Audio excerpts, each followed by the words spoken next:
नमो नमः। मैं हूं ममता ठाकुर और आज हम करेंगे 5वीं कक्षा की हिंदी की पाठ्य पुस्तक सुरुचि हिंदी पाठमाला का पाठ 1 का प्रश्न अभ्यास।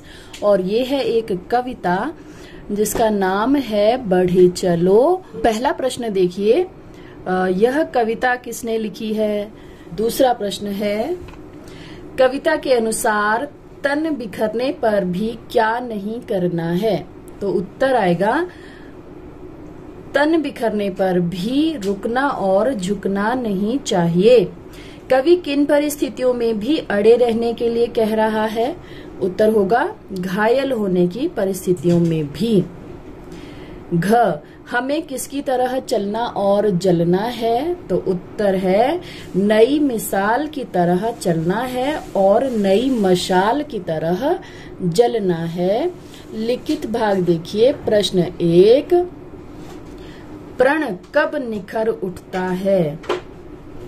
प्रण कहते हैं प्रतिज्ञा को।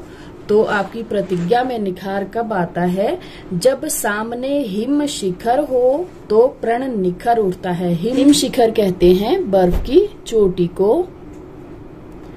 इस कविता का मूल भाव क्या है। जीवन में कुछ भी पाने के लिए लगन और परिश्रम की आवश्यकता है। यदि कोई संकट आ जाए तो उसे चुनौती मानकर उसका सामना करना चाहिए।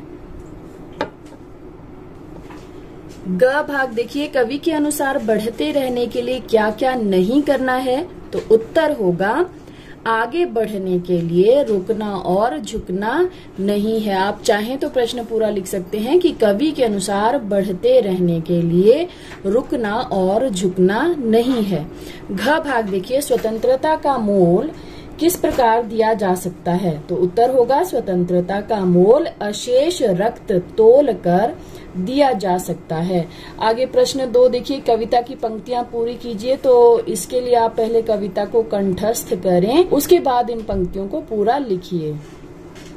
प्रश्न 3 की ओर बढ़ते हैं। सही उत्तर चुनकर चिन्ह लगाइए। क, बढ़े चलो से कवि का क्या तात्पर्य है। उत्तर होगा, जीवन में आगे बढ़ना। कालकूट को ही सुधा समझो, इस पंक्ति का क्या अर्थ है। अर्थात कालकूट कहते हैं विष को और सुधा कहते हैं अमृत को। तो यहाँ पर उत्तर होगा, विष को ही अमृत समझो। आगे बढ़ते हैं भाषा ज्ञान की तरफ। भाषा ज्ञान में दिया गया है, नीचे दिए गए शब्दों के समान तुक वाले शब्द लिखिए। समान तुक वाले शब्द होते हैं जिनकी आवाज जो है मिलती जुलती होती है। जैसे यहाँ पर देखिए, शस्त्र दिया हुआ है तो शस्त्र का समान हो सकता है अस्त्र। हटो, हटो का होगा डटो।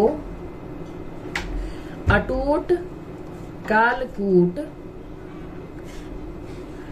अड़ो, गड़ो। रुको, झुको। कमाल, धमाल। मोल, तोल। झुको, रुको। पढ़िए, समझिए और लिखिए। यहाँ पर आपको एक उदाहरण दिया गया है। बढ़ में ना जोड़ें तो बढ़ना, डर में ना जोड़ें तो डरना, रुक में ना जोड़ें तो रुकना, चल में ना जोड़ें तो चलना। मुझे लगता है ये प्रश्न बहुत ही सरल है, इसे आप स्वयं भी आसानी से कर सकते हैं। अड़ में ना जोड़ें तो अड़ना, डट में ना जोड़ें तो डटना, झुक में ना जोड़ें तो झुकना और जल में ना जोड़ें तो जलना शब्द बनता है। आगे देखिए, विलोम शब्द लिखिए। विलोम का अर्थ होता है उल्टे अर्थ वाले शब्द। तो नया का विलोम होता है पुराना। बढ़ना का विलोम होता है घटना। मरण का होता है जन्म। दंड का होता है पुरस्कार। और सुधा कहते हैं अमृत को। तो सुधा का विलोम, अमृत का विलोम क्या होगा, विष। जलना, बुझना। गगन, धरती या धरा। धरती। स्वतंत्रता का विलोम होता है परतंत्रता। आगे देखिए अस्त्र शस्त्र, बहुत से ऐसे शब्द हैं जो एक देखने में एक समान होते हैं लेकिन उनके अर्थ में परिवर्तन होता है। ऐसे शब्द एक अर्थी प्रतीत होने वाले शब्द कहलाते हैं। एक अर्थी मतलब एक अर्थ हो जिनका।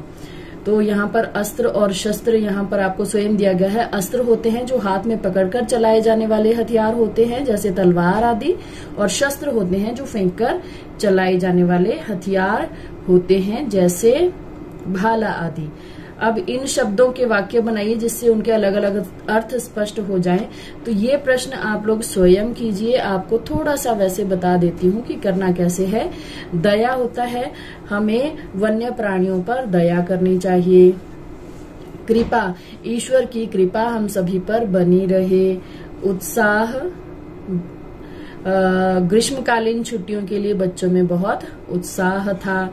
साहस, मुसीबत के समय साहस से काम लेना चाहिए। श्रम होता है, मजदूर श्रम करते हैं, और परिश्रम होता है, परिश्रम का फल मीठा होता है। और आगे आपको एक वर्ग पहेली दी गई है। इसमें ये देखिए यहाँ पर कुछ इस पहेली में 8 क्रांतिकारियों के नाम ढूंढकर लिखिए।